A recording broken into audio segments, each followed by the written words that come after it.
For everybody just do your thing. Wake up, today's gonna be a good day. Wake up, today's gonna be a good day. Wake up, today's gonna be a good day. Wake up, today's gonna be a good day. Welcome to Tales from the Field. My name is Bradley Ball. We are back and better than ever.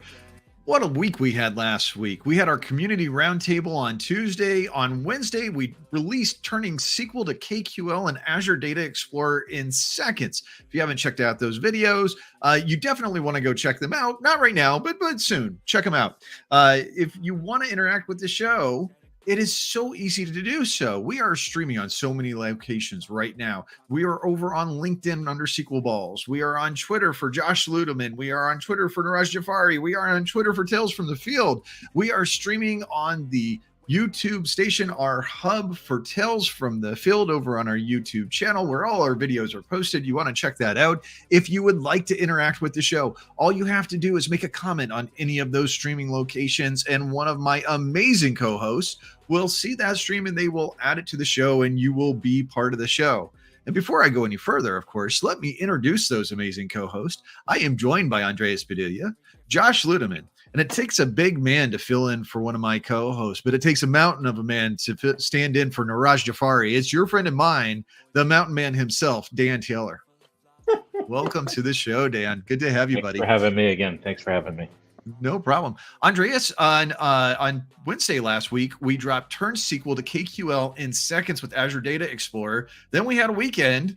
Man, how was your weekend? Weekend was good, nice and chill. We spent the day at the pool in the backyard, and my wife brought from Whole Foods those already mixed up tequilas, margarita mixes. Ooh. And we found one that's really good, made out of Sonoma.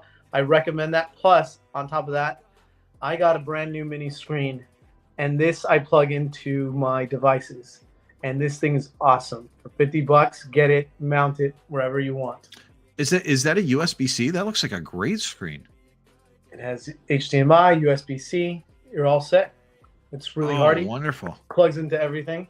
Now I don't have to. And I'm jealous because you guys got super setups over there. And I thought, you know what? I got to bring up the game a little bit. Josh, I know you're set up.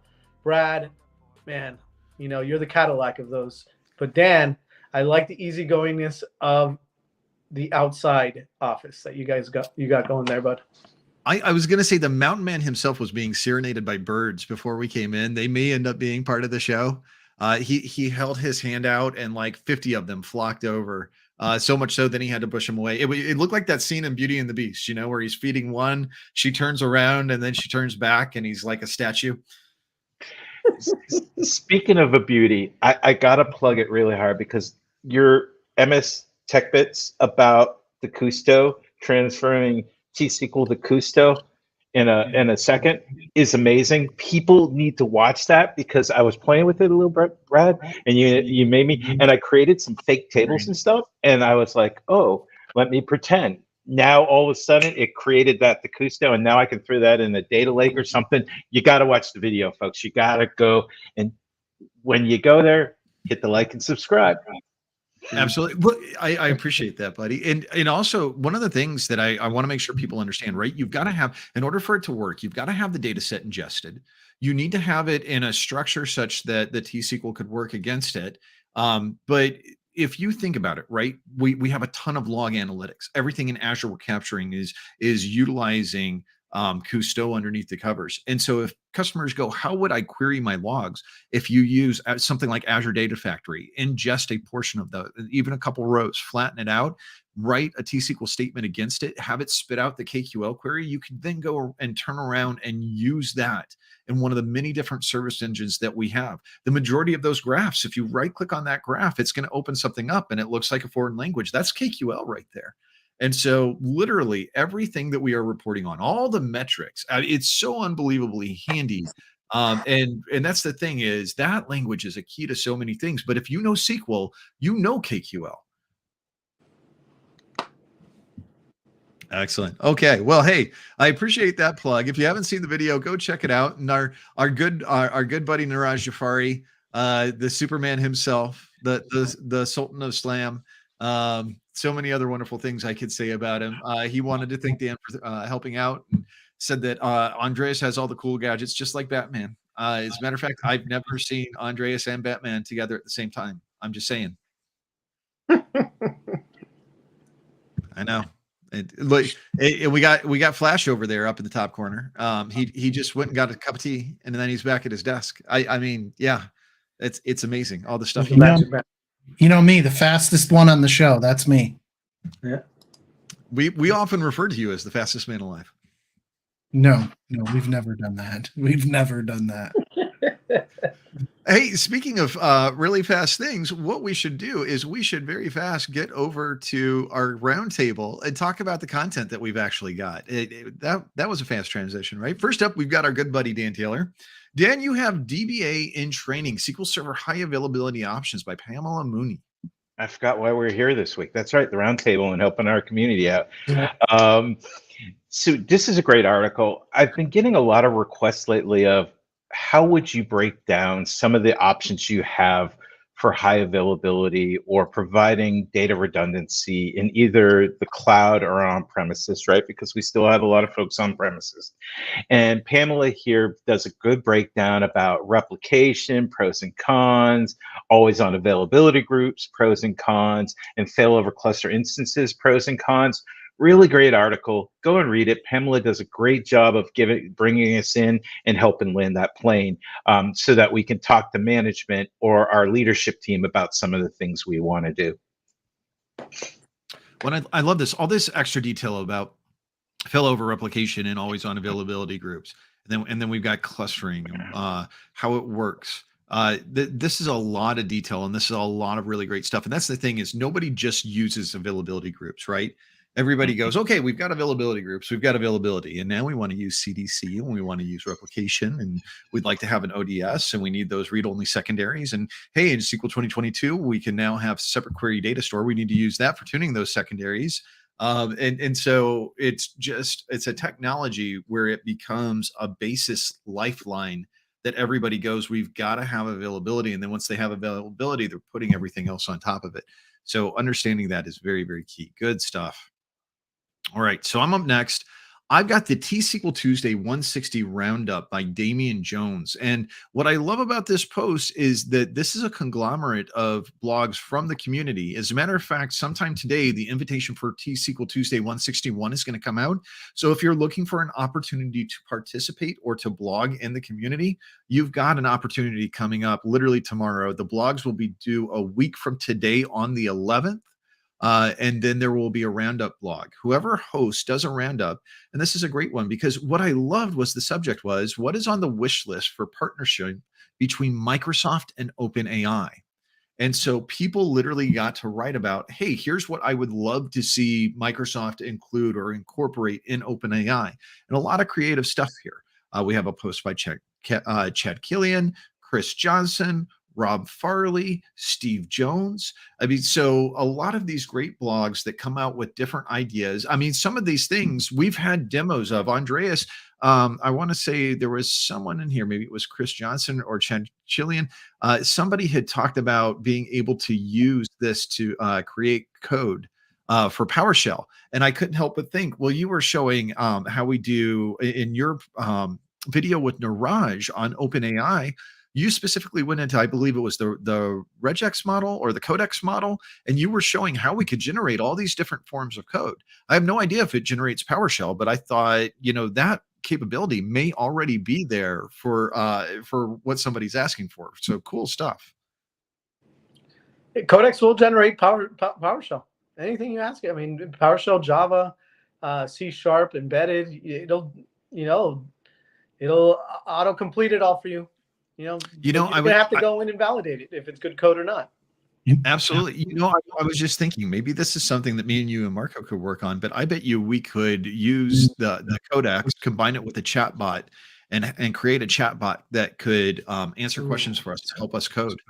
Well, and so doing that, you actually have that already with some of the services that I believe are still just in preview, but like GitHub Copilot That's literally what it does.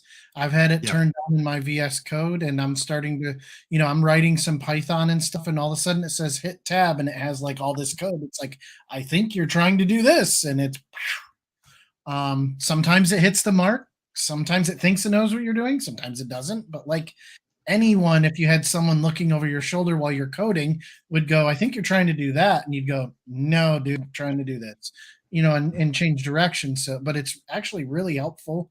I've used it before trying it out when it first came out, and it would spit out bicep, or Azure Resource Manager code as well.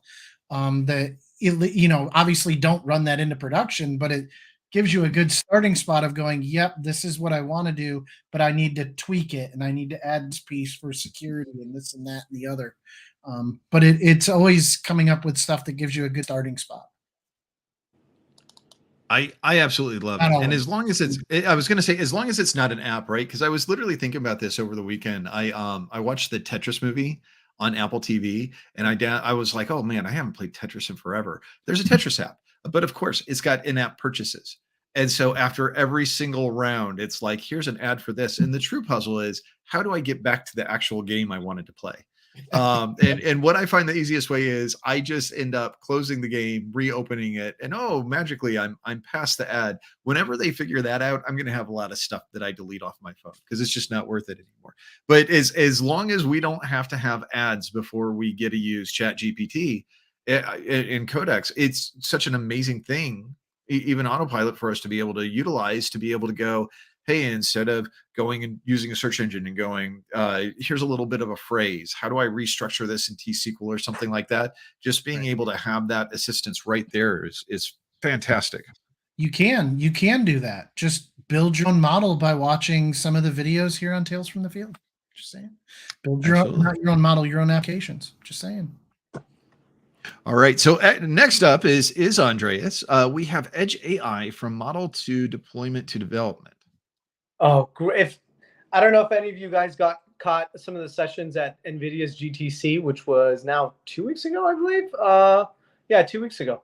There was great sessions all around, but one of my favorites out there was this one called Edge AI for Model Development. And it was put on by Raj Prasanna and Sid Kadwal. And if you're trying to wrap your head about what Edge ML is, what are the major decision points, what does the decision tree look like? What are the defining constraints? How to choose the right hardware? What are the IoT considerations you have to get into? How do you accelerate a workflow? And how do you choose the right development tools? In 25 minutes, he'll ramp you up. It hits the message clear and sound. What is ML Edge? What do I have? What are the common challenges? What do I need to have on my desktop to make it go from development to deployment? And he puts all those major building blocks, puts them in your head. Now you can handle them. Now you know what to go and attack, where to go find those repos, where to go find the sources to be better at ML Edge. For this, you will have to register an email. It's a free session. You can do it on replay. In 25 minutes, it's worth watching. It's definitely worth its weight in gold. Well, I got to tell you, I love it. It's free.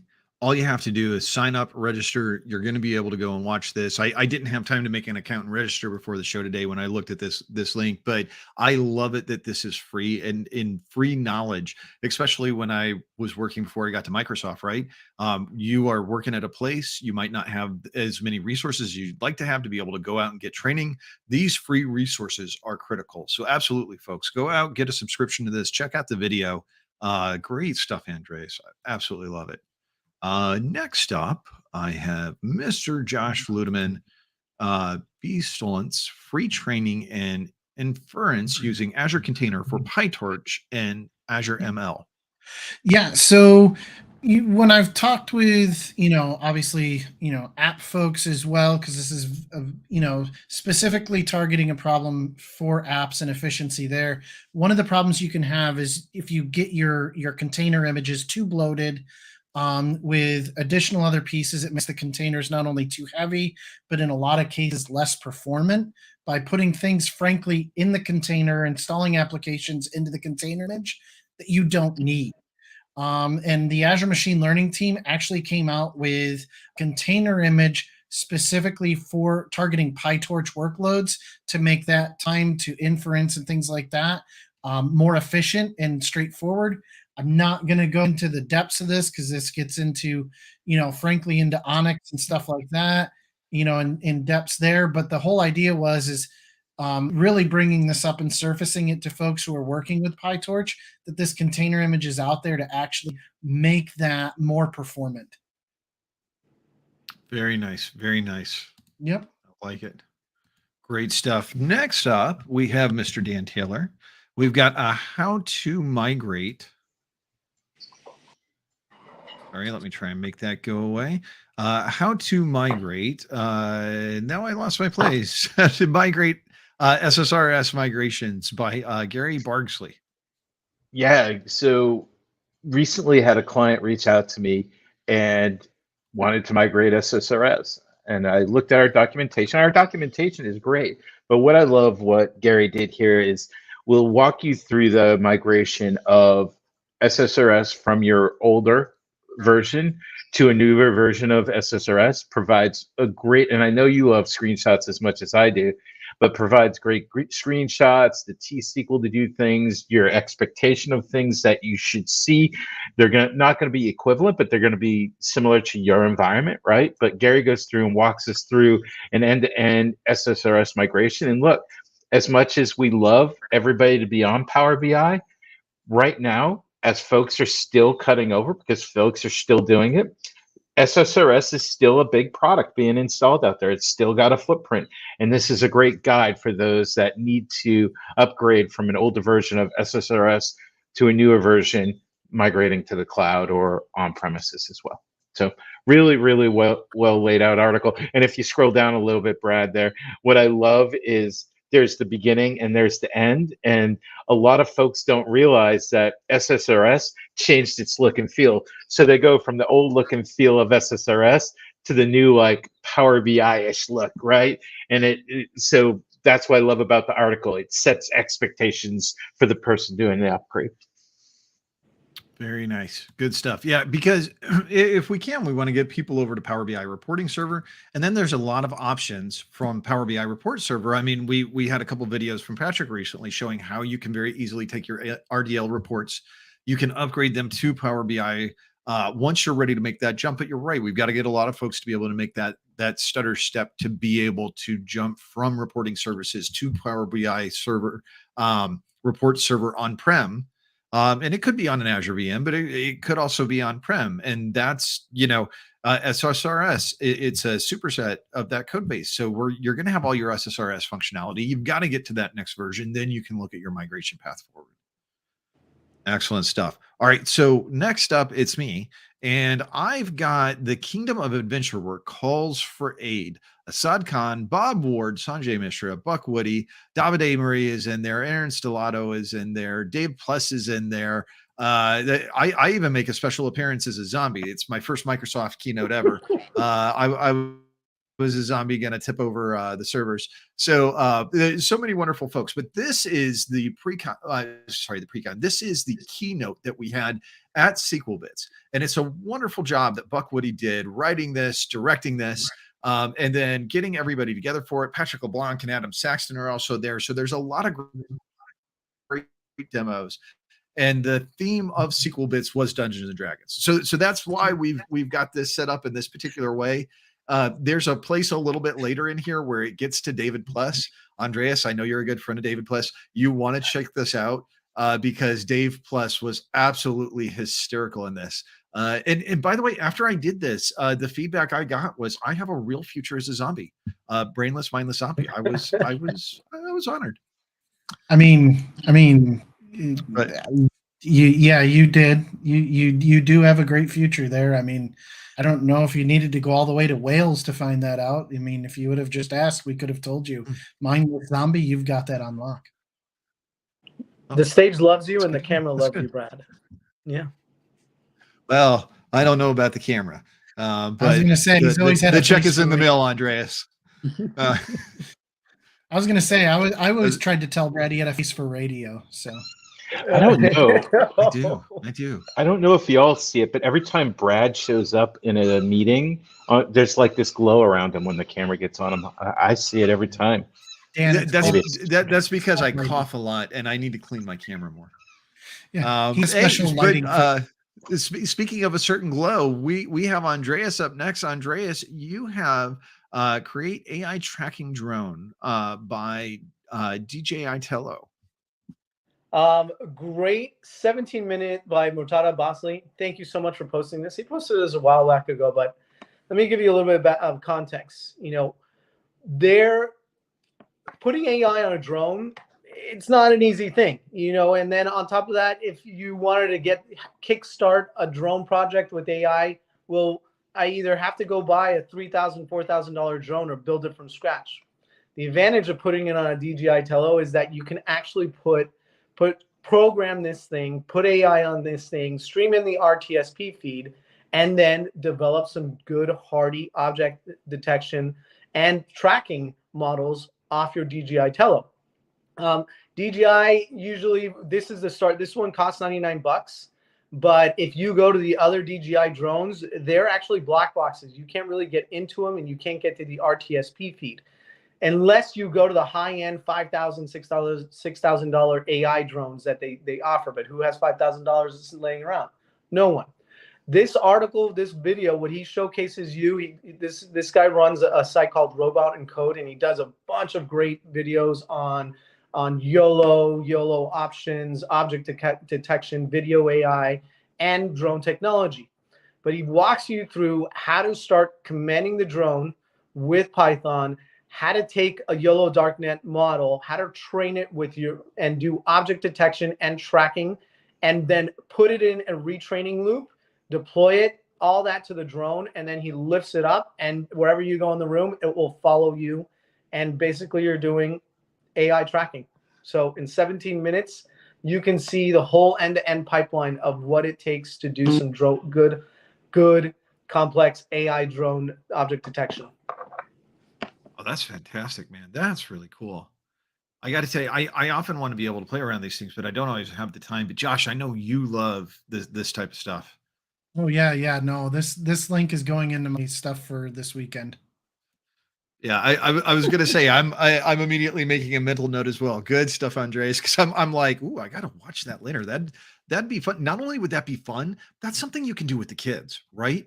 Yeah. I mean, that's exciting. Create this drone and then have it be able to follow you around based off these couple things that you've done. Oh man, that's cool. That would have been a great segue. Go ahead. Elf on the Shelf, show. We should have up the pot just a little bit more, and maybe one of you guys will get one of these from me. So, and look, it's a lot cheaper than having a cat or a dog because you don't have to feed it. So and it'll follow you around. Follows you around just like a dog. I think there's a win-win there. I mean, I was gonna say I don't think I'm allergic to drones, so that's also another win-win for me. I can, They're just not as soft when you pet them. My precious. Well, yeah, I was going to say I can only do so much petting when I'm allergic. I mean, after a while, you can hand me a cactus, I wouldn't know what it was. Yeah, I was going to say you can't 3D print fur, so I'm not much help there. Yeah, thank God you can't do that. That'd be weird. That'd be a really cruel April Fool's joke. Next up, though, it's no April Fool's, right? A single server to flexible server migration tool and is GA for Azure SQL Database Postgres. But there's a retirement announcement that goes with this. Josh, this is your thing. What do we got going on here? Yeah, this is a twofer. So it was announced this past week that Azure Database for Postgres in single server is going to be retired March 28th of 2025. 2025. Please don't freak out and IM me that it's retired last week, but no. So that went out this week. So this is really a twofer to bring everybody's attention to that, but also that we still have Azure Database for Postgres flexible server, and the PG has actually come out with a tool and GA'd it or released it this past week to actually migrate customers who are on single server to flexible server. Now, the reason this one is near and dear to my heart is because obviously in the role we have here in Fast Track, we see customers always looking to migrate.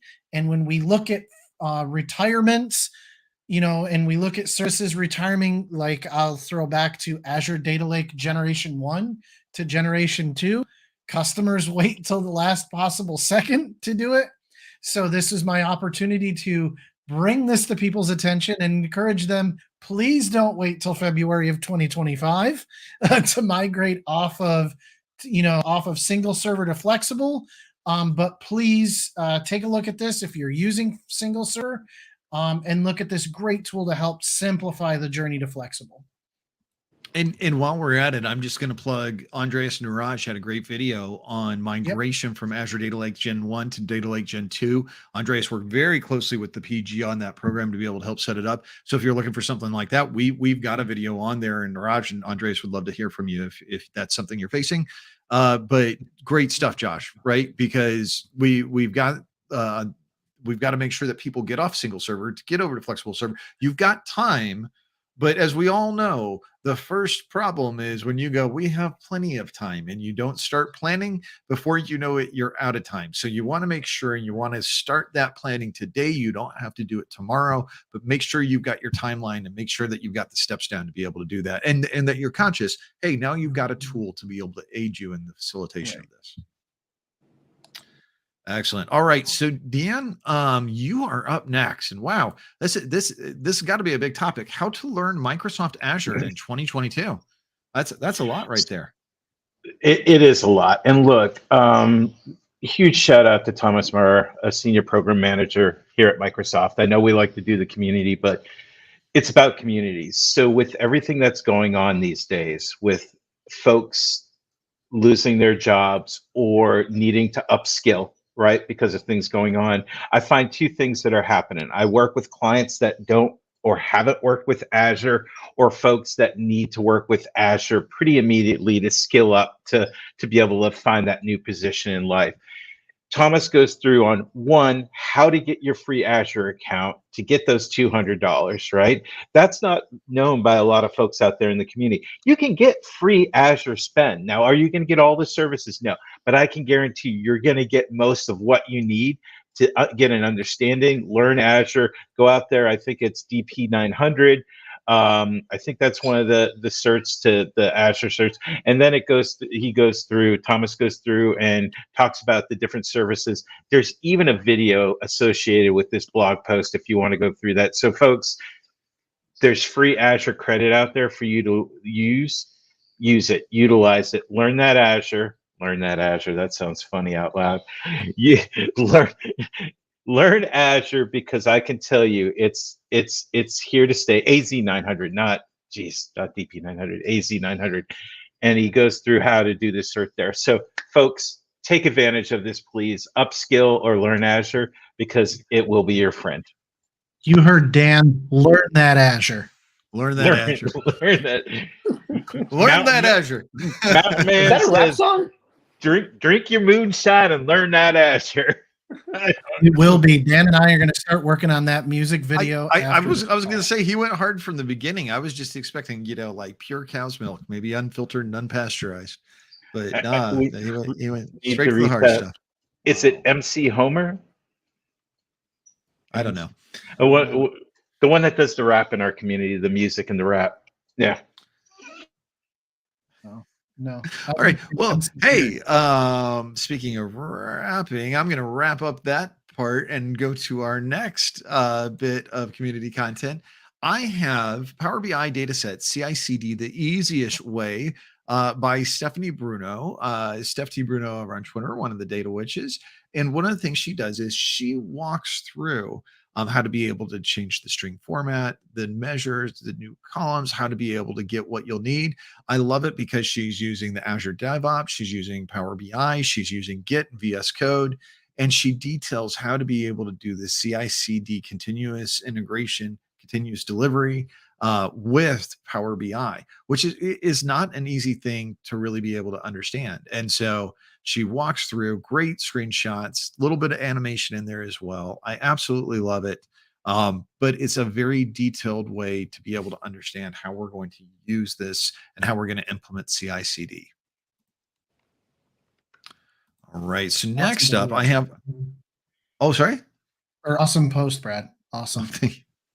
I have Andreas, and he has the incomparable Mark Roper. This drone will change everything.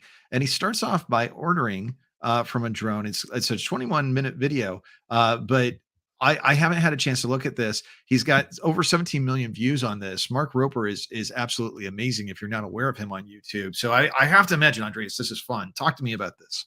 Oh, I mean, first and foremost, it's Mark Roper. So, I mean, I follow the guy. I love everything he puts out. He only puts out like a handful of videos a year, and they're all worth, you to put on your headphones and get on that stationary bike and watch it. And I'm waiting for my 5-year-old to get to 6, 7 to buy his Crunch Labs, because he has all these cool projects that you can do with your kids, like what does he have? Tripwire systems, trap wires, setting up backyard squirrel Olympics. I mean, the guy posts great stuff. How to drop an egg from space. He did. Well, you got to watch that one. But in this video, he showcases what Zipline is doing with their drone delivery system and all the different application scenarios where drones are going. And that's really what I want the audience to capture here, is that drones we're getting to the age where we're getting close to drone delivery. There are humps in the way. We have companies working on drone delivery and implementing drone deliveries with AI, such as Wingcopter in Europe, Matternet in Europe, Zipline here in the US, and in Africa, in I believe they're in Kenya, or no, they're in Rwanda, my bad. And then Drone Express in Ohio. And they're all racing to get to be able to do drone deliveries without pilots, with no line of sight. And they're getting, all of them are racing to us. Drone Express is getting really close to this from what I hear on the news. But like anything, I want you guys to watch this video and see all the use cases, how it's being applied in retail, how it's being applied in medical, in wind turbine analysis, preventative maintenance, all of this great scenarios, and how they've evolved over the last 10, 15 years. And check it out. It's a great video. It showcases, it definitely plays into what we talked about with the Tello. On another note, if you guys want to see how you program the Tello, there's a Microsoft Reactor event at 6 p.m. Eastern time, where our good friend Bruno, oh man, what was his name? I lost his name. Give me a second. Bruno, and 30 seconds, I'll get you his name. He's showcasing for an hour and a half how to program this in Microsoft Reactor. Just go to my Bing reactor.microsoft.com and then sign up for that session today. It's Bruno Capuano. He's up in Toronto, and he works with drones. If there's a link, Andreas, this video will go live as soon as the broadcast ends. What we can do is go over to YouTube. You'll throw that into the comments, and we'll make sure and pin it so people can get to it. Beautiful. I'll do that. Yep. Excellent. I love it. Great stuff. Yeah, and look, this is also going in my must watch. You're two for. I mean, you've got some great stuff that you brought today from a video perspective. Absolutely love it. Your batting average is going to get you in the Hall of Fame. Last but certainly not least, we have the incomparable fastest man alive with the most beautiful hats ever, Mr. Josh Ludeman with GitHub Codespaces for students and educators. I love this. Go for it, buddy. This is a great one. So for me, and even though it's never worked out for me, my kids, one of my passions is getting technology into the hands of kids.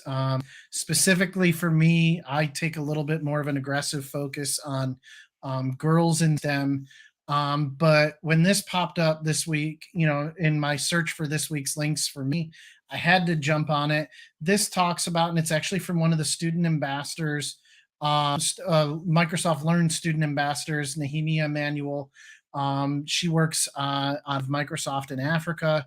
And just going through how to use code spaces, specific scenarios, targeting students and educators. So not only does it walk them through how to use and get started with GitHub Code Spaces, it also has some additional links after the video where it talks about specific project templates for both students and educators, like templates using JavaScript or .NET or Python for both the student and the educator, how to get started with it, and even how to utilize pricing specifically for students, which includes 180 hours of code space time per month through the GitHub Student Developer Pack. The reason that is so great is because literally all they need is a browser. GitHub Codespaces allows them to run within a browser basically like VS Code. So they don't need a machine to run it. They don't need, all those other things that you think of when you think of development. It's using literally the power of the cloud to be able to utilize and learn development. Again, in JavaScript, Python, and .NET, really some base stuff, for whichever way they want to go. If they decide to get into coding, whether it be web, apps, or apps and data. So great resource. Just wanted to get this out. I love this. I love that, Josh, because they can. Sorry, Brad. Go ahead. No. Go. I love that because let's say it's bridging that gap between the folks that have and those that don't, right? We're very blessed. We have computers on our desks, but a kid can go to a library, or a teacher can go to a library, go to a computer and log on and be able to code on your phone even, right? I mean, a lot of folks do have phones, but for those that don't have powerful computer, that's wow. I mean, kudos to this. Brings a tear to my heart, actually. That's a wonderful thing. GitHub awesome. Codespaces opens that up for everybody, and all the work on the GitHub team to open up and come up, land Codespaces. I believe it landed a couple years ago, Brett, when you and I landed more broadly when you and I were at Dev Connections in Las Vegas. I believe it was a year or two ago. And they were talking about it. Scott Hanselman did a great demo on it, or it was John Papa, one of the two. But talking about it, it's a great piece out there. They were even looking at it from a developer perspective of, I forgot to make this code change and I can do this right in the repo. But I mean, for me, this is what I saw was the ability to learning. And, when you don't necessarily have all the resources there to be able to do it, this opens up a lot of doors. Excuse me. So I was not muted, and suddenly I made you all verklempt over this. It was great. It was beautiful. 18th century Roman architecture. Talk amongst yourselves. I was going to say, you and I actually have firsthand coding experience with GitHub Codespaces because we created a class with Buck Woody for Live 360 this past year, the SQL Grad to Cloud. And one of the things we did, we specifically went out of our way to do it just to show how possible and capable it was. We use GitHub Codespaces. And what I love about that is it's also a transferable environment because it's all in the browser. And so I could be on my laptop downstairs. I could be upstairs on my desktop. I could go somewhere and just have my iPad with me and be like, I need to add this. I need to make this change. And I could just all of a sudden have VS Code accessible to me at my fingertips. It's such an amazing thing that if you haven't played around with it, it's so easy. Definitely go and check it out. But if you're building something in GitHub, just go in, activate GitHub Codespaces, and you'll be able to use that to be able to build the markdown for your repository as well. It's just fantastic. Yeah, and there's additional cost for it when you're spinning it up. So keep that in mind. Like, I think, what is it? I'm looking at it here on the article. GitHub free for personal accounts gets 15 gigs per month of storage and 120 core hours. GitHub Pro gets you 20 gigabytes per month of storage with 180 core hours per month. So, I don't want to pose it as completely free. However, I love the fact that they've given 100 core hours per month to use to students specifically, and I love that. But there is, an opportunity out there to get deeper with it, and I encourage folks to do it. It's just a great, easy opportunity, especially if you're working like in your local, which is what brought it up for us with the course with Buck. If you have a configured Visual Studio towards what you do today, but you want to learn a new skill, using GitHub Codespaces allows you to not mess your existing layout of VS Code, but kind of spin up a separate environment to do that work. And so that's another great use case. I could go on all day. We're at the end of the show. I apologize. Wow. Excellent. Yeah, so let's go ahead, and I think we're about ready to be able to wrap this up. Is that a cue? wrap? I feel like that's a cue. Wink, wink, nudge, nudge. Pull my ear, tug on my chin. So we talked about it last weekend, but now is the time. Start planning your trip. This November, the week before Thanksgiving, in the Josh, where's it?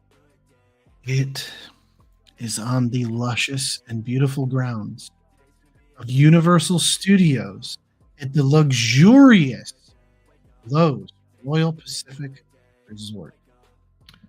Finally, Live 360 has come back to Lowe's 360. There we go. The Lowe's Royal Pacific Live 360. You can already go out and sign up. They've got early bird deals. The schedule is not posted. We're hoping. We're keeping our fingers crossed. Hopefully we're going to be there. But we are very, very excited for that. So start planning your trip, and start planning it now.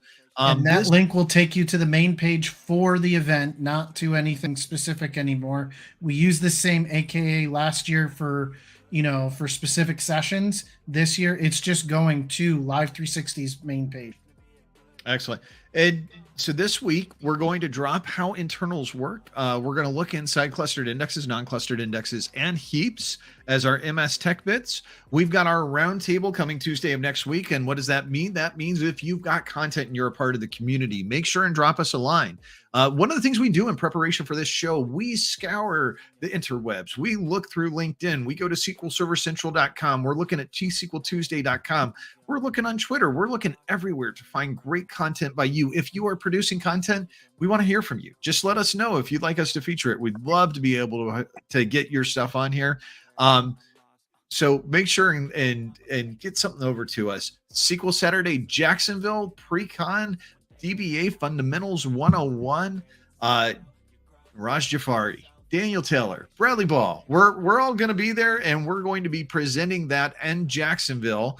You have time to sign up. This is going to be in early May. We're not the only pre-con there. There are two other great pre-cons. Our good friends Ginger Grant, she's doing one on Azure Synapse, and Bob Ward, the man himself, is doing the SQL 2022 workshop that we did over in Wales at SQL Bits. He's doing it for SQL Saturday Jacksonville. Plus, you're going to have the whole Tales from the Field crew there presenting at the SQL Saturday. I'm super excited about that. Very, very exciting stuff. And I think that's everything, right? Did I miss anything, guys? No, I don't think so. We're good. No. All right. Need to apologize to people's partners and significant others. We've given people like hours of stuff to do this weekend by looking at all our links. I make no apologies. It's all good stuff. We're sharing community. All right, everybody. Have a great weekend. We will see you later. Thank you. Love y'all. Wake up. Love you too. Today's gonna be a good day. Wake up. Today's gonna be a good